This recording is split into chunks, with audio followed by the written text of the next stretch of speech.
อนข่อยก็เคยหงุดหงิดแล้วก็กังวลใจเกี่ยวกับการดำรงชีวิตที่ข่อยจะสามารถอยู่ได้อย่างปลอดภัยและมีเพศสัมพันธ์แบบปลอดภัยดังนั้นข่อยเลยเลือกใช้ห่วงอนามัยการใช้ห่วงอนามัยแม่นวิธีคุมกำเนิดหนึ่งที่มีประสิทธิผลหลายกว่า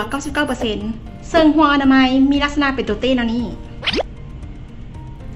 หลังจากใส่ห่วงอนามัยแล้วมันจะเข้าไปอยู่ในมดลูกของพวกเราและช่วยยับยั้งตัวอสุจิบ่ให้เข้าไปในมดลูกของแม่หญิงได้พร้อมนั้นยังช่วยในการป้องกันการที่พาต้องแมนท่านหมอที่ได้รับการฝึกฝนแล้วเท่านั้นจึงสามารถใส่ห่วงอนามัยให้แก่แม่หญิงได้หลังจากที่ใส่ห่วงอนามัยไปแล้วสามารถกุ้มโดนถึง10-12 ปีเมื่อใช้วิธีนี้เฮ็ดให้ทานมีเวลาหลายขึ้นและหายกังวลเป็นเวลาโดนถึง10-12 ปีและเวลาที่ทานอยากมีลูกก็สามารถแปลออกโดยแพทย์ผู้เชี่ยวชาญที่ได้รับการฝึกฝนแล้วเท่านั้นข่อยมีลูกแล้ว1 คน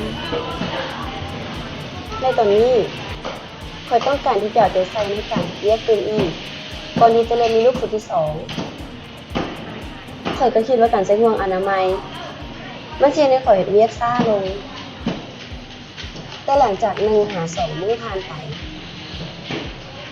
ข่อยก็สามารถเฮ็ดเวียกได้คือปกติข่อยเข้าไปหาทานหมอเพียงแต่ครั้งเดียวและข่อยก็บ่ต้องเป็นกังวลกับมันข่อยรู้แล้วว่าถ้าเมื่อใดที่ข่อยพร้อมที่จะมีลูกอีกข่อยสามารถเข้าไปหาทานหมอเพื่อที่จะอุ้มออกได้ค่อยเจ็บเล็กน้อยในอาทิตย์อื่นในขณะที่มันกำลังปรับตัวแต่ว่าค่อยนั้นสบายเฮ็ดได้ง่ายมันคือง่ายเวลาใส่ห่วงมันบ่อย่างยากเลยแม่นแล้วมันเป็นเรื่องปกติข่อยก็คิดว่าการมีเพศสัมพันธ์มันสิให้ข่อยเจ็บแต่มันบ่มีหยังเปลี่ยนแปลงเลยเจ้ามีลูกแล้วเจ้าใส่ห่วงอนามัยแล้วบ่แม่นแล้วข่อยมีลูกแล้ว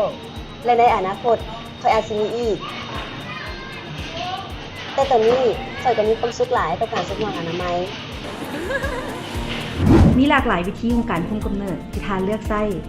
เพียงแต่ทานเลือกว่าวิธีใดเหมาะสมกับทานและห่างไกลของทานที่สุดสำหรับข้อมูลเพิ่มเติมของวิธีการคุมกำเนิด